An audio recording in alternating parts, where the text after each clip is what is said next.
Before you start condemning President Ibrahim Traoré of Burkina Faso, before you start calling him junta leader, these are what you should know about him, what led to the coup in Burkina Faso. As we all know, Burkina Faso suffered economic, political marginalization from the West, making the real owners of the land have no right on their own resources, leaving the account dilapidated, poor. Over the years, Burkina Faso have faced severe poverty due to the control of the West on the affairs of the country. This brought about the coup in Burkina Faso, and which made President Ibrahim Traoré made a promise to the people of Burkina Faso that he will take Burkina Faso to the next level, as you can see the massive changes that had occurred since him taking power in the year 2022. Please, before we dive into the main video, like, subscribe and share. This will help us make more engaging videos like this. ibrahimtraore. Keep this photo safe, as it forms the foundation of today's story. When I looked at it, a thought came to mind. If you don't have the strength to finish a fight, don't start it. We all have moments of doubt. We all have our weaknesses, and we all have our faults. No one is perfect. Why did this thought come to my mind? It's because this photo was taken between 2009 and 2010. The person in the photo was about 20 years old at the time, very young and just starting his military training. The photo was taken in a military camp during that period. At that time, this man, a beginner soldier with a private rank, didn't realize that he would one day become one of the most influential leaders of all time, achieving what many could never have imagined through a coup. Today, he is youngest president in the world and has become a powerful political force, making headlines worldwide with his extraordinary actions. But first, let me take you back in time to a long time ago. On September 5th, 1852, in a building called Corinthian Hall, a well-known abolitionist, Frederick Douglass, stood before the Ladies' Anti-Slavery Society and spoke words that flowed like blood in the veins of African Americans. Even today, those words continue to circulate across the hills and valleys of Africa because they marked the moment when African Americans in the USA began to rise against oppression. At that time, Frederick Douglass boldly said, "Listen and hear me well.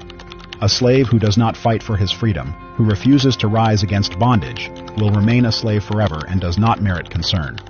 He meant that a slave who does not struggle to free himself from slavery will always remain enslaved, and such a person does not deserve any comfort. When we talk about a slave who does not deserve to be concerned because he sits back and waits for others to come and free him, it reminds me of words recently spoken at the 2023 Afro-Russian Summit in St. Petersburg, Russia.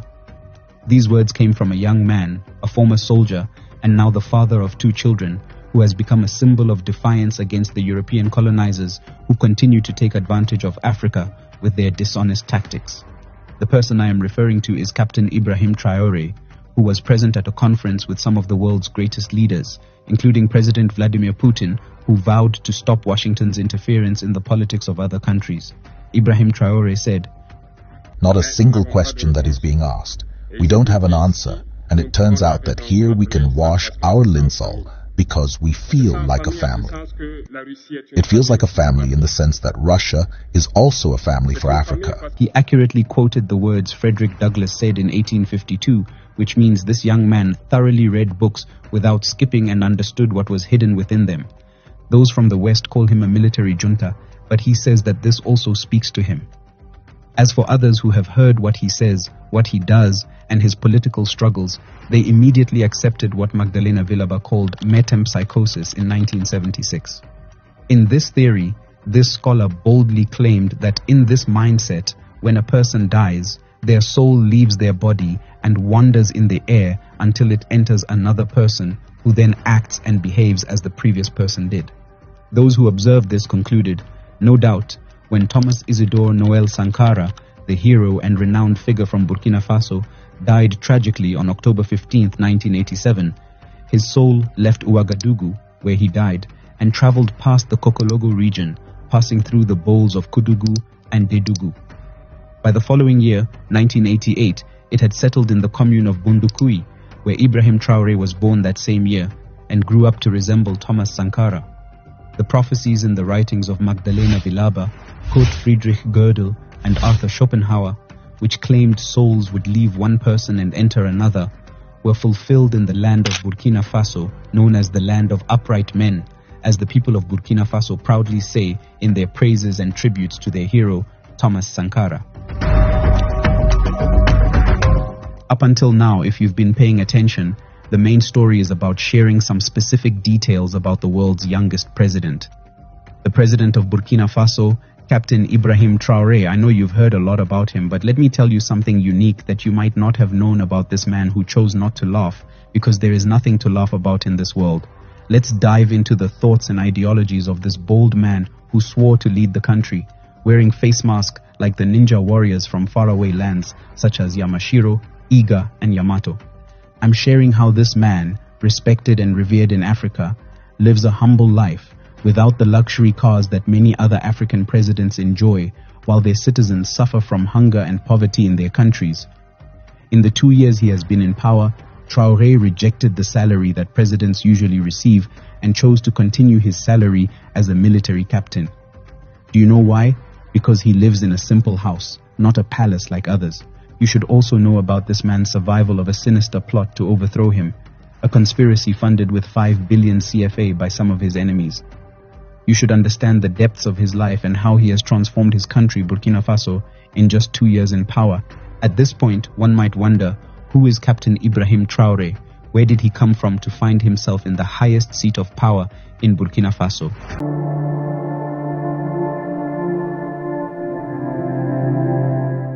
Captain Ibrahim Traoré was born on 14th March 1988 in Kera, Bondokui, Muhun province of Burkina Faso. He attended primary school in his hometown Bondokui and secondary school in Bobo Dioulasso, Burkina Faso's second largest city. In this school, he was known as being quiet and very talented. Unlike his predecessor, Damiba, and many other Burkinababe officers who embraced a military career as teenagers, Ibrahim Traoré had a civilian background before joining the army. In 2006, he moved to Ouagadougou, the capital, to study geology at the Joseph Kizerbo University. In the latter, he rose to delegate and became known for defending his classmates in disputes. He graduated from the university with honors. In 2009, Ibrahim Traoré took bold decision and joined the Georges Namoano Military Academy. This academy is a second-tier institution compared to the prestigious Kadiogo Military Academy, KMP, of which Thomassankara and the former President Damiba are alumni. Upon his graduation in 2012, he was sent to Morocco for anti-aircraft training before being transferred to an infantry unit in Kaya, a town in northern Burkina Faso. 2 years later, in 2024, he was promoted to lieutenant. After serving in relatively junior positions in Burkina Faso's military, Traoré's major breakthrough came in the same year of promotion, 2014, when he was deployed to Mali as a soldier under the United Nations peacekeeping mission program, MINUSMA. In Mali, Traoré cut his teeth fighting the jihadists and ethnic insurgents. According to various accounts, Traoré showed bravery in the face of a complex attack by militants in the northern Tombouctou region. This was in 2018. The following year, in 2019, he participated in a military operation codenamed Operation at Djibo in the Otapuanu offensive in Burkina Faso's restive east for 7 months and several other counterinsurgency operations in the country's north. Despite being touted as a major success, this operation resulted in only temporary withdrawal by militants from the region and a corresponding increase in attacks elsewhere in the country. Ibrahim Traoré also served in a detachment of Marcoye in the northern Sahel region at the so-called Three Borders Zone of Mali, Burkina Faso, and Niger on the front lines against jihadist groups, and took part in several operations there. People who knew TRIORE at the time said that he exhibited leadership attributes, including being willful, courageous, and close to his men. Ibrahim Traoré was promoted to the rank of captain in 2020. Around the same time, however, he was among the young and destitute officers who couldn't help observing their superiors' inability to contain the jihadists' threat in the field. Traoré and his fellow officers were stuck between a rock and hard place. One source recounted an incident that occurred in 2020 when the town of Barsalogo in central Burkina Faso was on the verge of falling to jihadists. The highway into Barcelogo was believed to have been mined, so Traoré led his men on a commando trek across the countryside, arriving in time to free the town.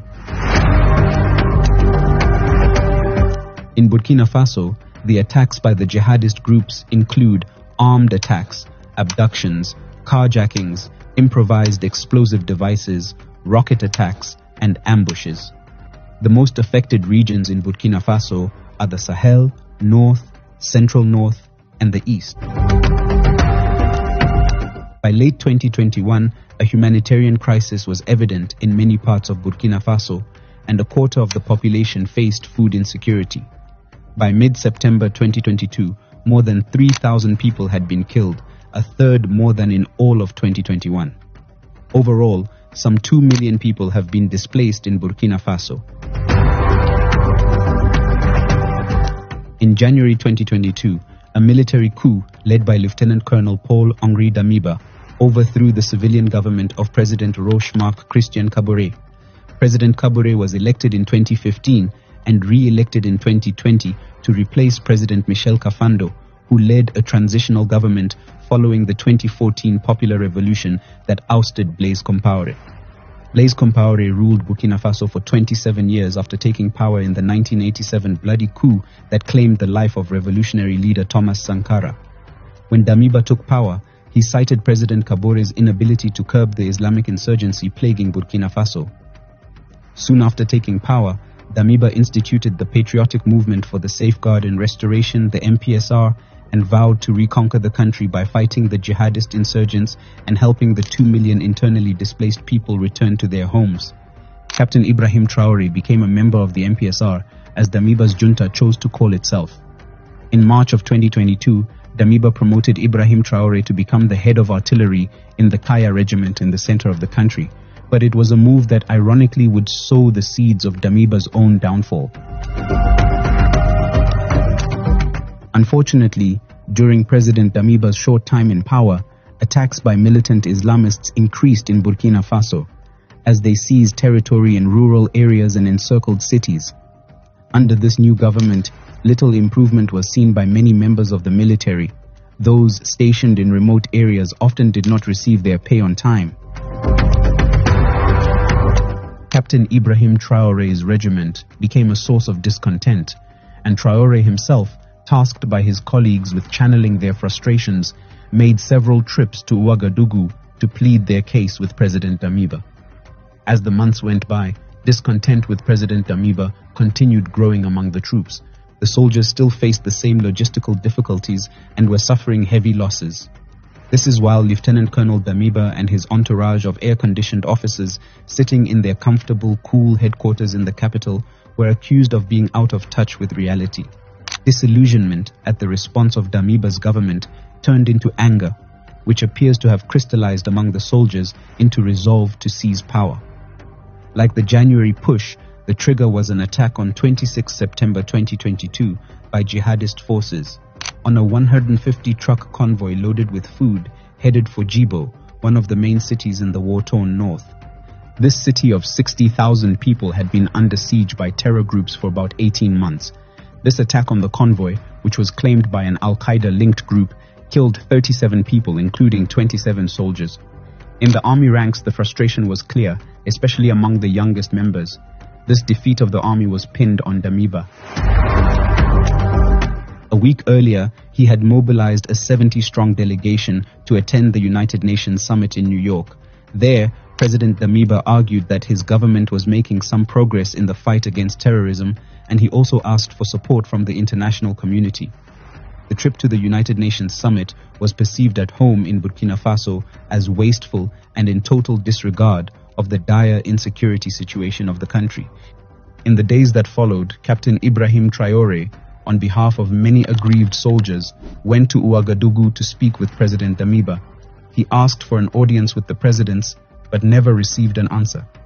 Faced with what they saw as contempt, Traoré and other officers of his generation decided to take action. At dawn on September 30th, 2022, gunfire erupted across Ouagadougou, the capital of Burkina Faso. It was the opening act of a coup that would shake the nation. By 8 p.m. local time, A striking scene unfolded on national television. A soldier in military fatigues, wearing a bulletproof vest and a red beret, appeared on the Burkina Broadcasting Corporation, RTB. Surrounded by hooded and helmeted men, he delivered a bombshell announcement. Captain Ibrahim Traoré was taking over as head of the Patriotic Movement for Safeguard and Restoration, MPSR, overthrowing Lieutenant Colonel Paul-Henri Sandaogo Damiba. The coup leaders justified their actions by accusing Damiba of betraying their shared vision. They claimed he had failed to address the deteriorating security situation that had initially motivated the January 2022 coup, which brought him to power. Instead, they said, Damiba had focused on unfortunate political adventures, neglecting the fight to reclaim territories occupied by jihadist insurgents. According to Traoré, he and other officers had attempted to persuade Damiba to refocus on the rebellion, but his refusal left them with no choice but to remove him. Discontent had been brewing for months, especially among younger officers who carried the hardest burden of the fight against armed groups linked to ISIL and Al-Qaeda. The elite Cobra unit, known for its frontline operations, faced delays in pay, further deepening frustrations. When the plotters launched their coup on September 30th, Traoré, still a captain, found strong support within the Cobra unit, which played a key role in the operation. Traoré's junta declared its commitment to addressing the country's challenges. They vowed to refocus on national security, restore territorial integrity, and uphold Burkina Faso's international commitments, including respect for human rights. Additionally, they announced plans to diversify Burkina Faso's international partnerships in the fight against jihadism. However, the coup soon escalated into a broader crisis. On October 1st, with their takeover appearing to struggle, Traoré and his officers accused Damiba of seeking refuge at the French military base in Camboinsin, where they claimed he was planning a counter-offensive. In a nation filled with anti-French sentiment, this claim ignited outrage. Although the French government denied the allegation, thousands of protesters took to the streets of Ouagadougou and Bobo-Dioulasso, targeting the French embassy and cultural institutes. What began as a military coup transformed into a popular uprising against perceived foreign interference. During the night, momentum shifted decisively in Traoré's favor. Several army units, including the Air Force and Special Forces, declared their allegiance to him.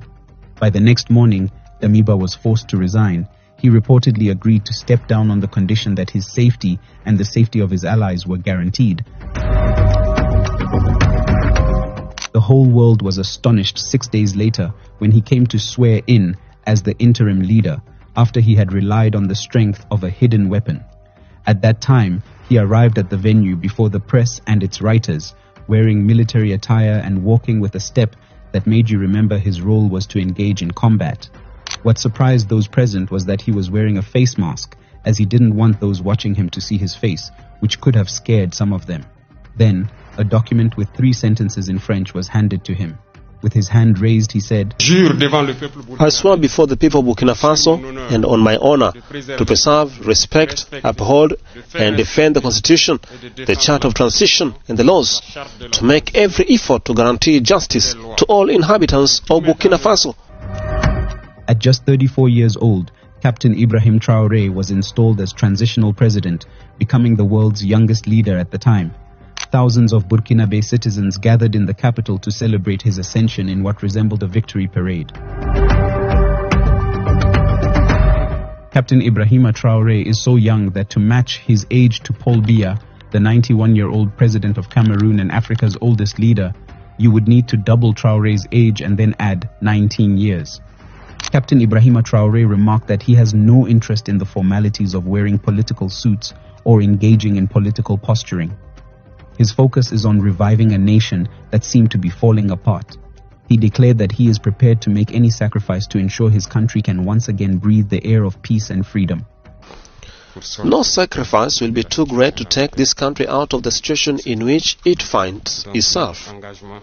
So, our commitment is for a return to peace. And our compass will always be the people. However, it became evident to the more observant minds that Ibrahim Traoré is backed by a man of St. Petersburg, Vladimir Putin. Just 2 days after the coup took place, A journalist from the New York Times, Eliane Peltier, stated, "In Burkina Faso, the man who staged a coup was himself ousted by another." In this article, Eliane Peltier revealed that he had uncovered clear evidence of the involvement of the Wagner Group and Russia in everything Traoré did. 2 days later, Edward McAllister of Reuters corroborated this, affirming that he had followed the developments closely and found that those attempting to challenge or undermine Traoré should tread carefully as Russia stood firmly behind him. Nevertheless, Traoré denied all these claims, telling France 24 that he did not need Wagner soldiers from Russia as he had already established a local version of Wagner in Burkina Faso. He stated, "I do not need Wagner soldiers from Russia because I have our own Wagner here, called VDP, Volontaires pour la défense de la patrie. These are volunteer fighters ready to protect and defend the land of Burkina Faso." However, the secrecy surrounding his connections with the Russians came to light on September 27, 2023 in St. Petersburg when he attended the Russia-Africa Summit. During the event, he openly stated that Russia is one family with Burkina Faso. For him, it is not just Burkina Faso, as Russia is one family with all of Africa due to the shared history between Africa and Russia. Traoré said, "It feels like a family in the sense that Russia is also a family for Africa. It is a family because we have the same history.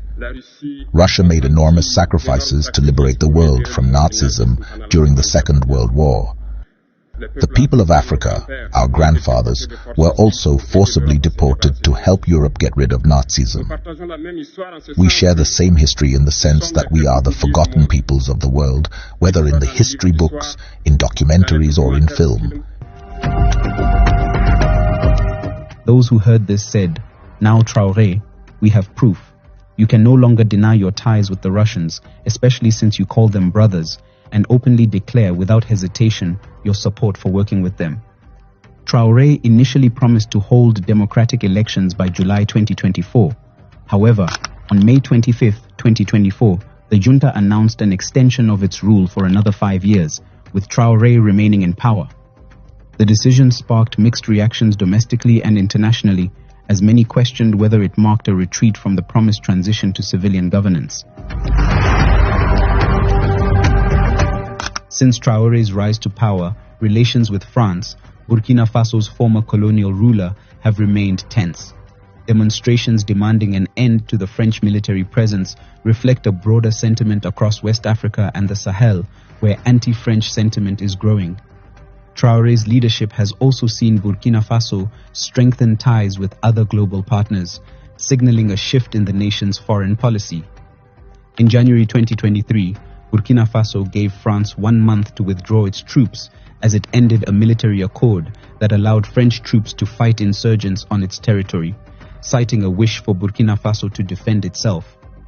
The following month, in February 2023, the two countries, France and Burkina Faso, officially marked the end of French military operations in the West African nation after a flag-lowering ceremony at the French Special Forces camp. Since the time of coup up to today, Ibrahim Traoré consistently appeared in military combat attire, complete with a red beret, tactical gloves, and a pistol on his right thigh. This has become his signature look. So today, how is this youngest president in the world, Captain Ibrahim Traoré, who took power through a military coup, living? Does he ride in luxurious and expensive cars like other African presidents who exist to exploit their countries? Does he live in lavish homes? How does he and his family live? Ibrahim Traoré, the president of Burkina Faso, has chosen a different path, one that rejects the status quo. While most African leaders live in palaces, indulge in luxury, and draw enormous salaries, Traoré made an unprecedented decision. He refused the $76,000 salary, the standard for presidents in his country. Instead, he kept his military captain's pay, which is significantly less. He chose to put his people above personal gain. His story is not just about Burkina Faso, it's about the future of African leadership. In just 2 years, Ibrahim Traoré has done what many leaders on the continent can only dream of achieving in a lifetime. But what sets him apart isn't just his choice to decline wealth, it's his entire approach to leadership. To give some context, In Burkina Faso, the average presidential salary is $76,000 annually. For comparison, the average salary of an African president is $170,000 a year. Meanwhile, the average monthly income in Burkina Faso is a mere $73. But Traoré didn't stop at rejecting his salary. In a bold move to ensure that his people's resources went toward their future, he reduced government salaries by 20%. This was not just a symbolic gesture, it was a real effort to redirect resources from the government's pockets to the nation's most pressing needs. What Traoré did with the money saved from his salary and the cuts in government wages got people's attention. He reinvested it back into the country, focusing on long-term projects that would empower his people. Traoré invested in building schools, mechanizing agriculture, and even setting up textile factories. He took the initiative to create domestic tomato processing plants, to reduce dependency on imports and build a more sustainable agricultural sector. But perhaps most impressively, he laid the foundation for oil refineries. These are not short-term projects, they're long-term investments that will drive the country's economy for decades to come. This isn't just talk, these are real, measurable steps toward transforming Burkina Faso's economy. In a continent where most leaders flaunt their wealth, boasting fleets of expensive cars, private jets, and sprawling mansions, Traoré has chosen simplicity. He drives a basic car, wears military fatigues, and lives modestly. This is a stark contrast to leaders across Africa, where opulence is often seen as a symbol of power. Traoré has rejected that notion entirely. He lives by a simple principle. His duty is to his people, not to luxury. His leadership style has earned him comparisons to Burkina Faso's revolutionary hero, Thomassankara. Like Sankara, Traoré values service over personal comfort, proving that humility in leadership doesn't equate to weakness. It strengthens the bond between a leader and their people.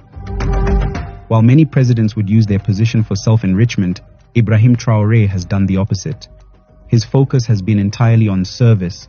He has reduced his salary, rejected the perks of office, and ensured that the government's financial resources benefit the country's development. This is true leadership in action. Ibrahim Traoré's leadership is not about self-promotion or seeking personal gain. In fact, little is known about his personal life.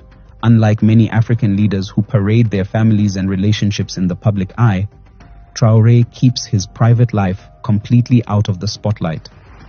You won't find photos of his wife or children online, an uncommon practice for heads of state. His focus remains firmly on his country's future, not personal attention. This level of dedication to service is rare in world leadership, let alone in Africa, where political figures often use their positions for self-promotion. In less than 2 years, Ibrahim Traoré has proven that leadership doesn't have to come with excess wealth or luxury.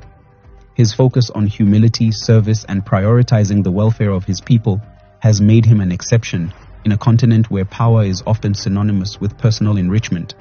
By rejecting the idea that a president must be rich and live in luxury, Ibrahim Traoré is paving the way for a new kind of leadership in Africa, one where the people come first, not the politicians.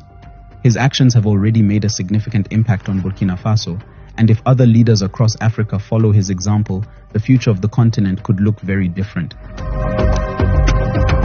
Allow me to take you into the part of the rescue of Captain Ibrahim Traoré's regime overthrow. How did it happen that Captain Ibrahim Traoré himself survived a coup d'etat just as he executed one? It was part of a sinister plot that involved up to 5 billion CFA francs.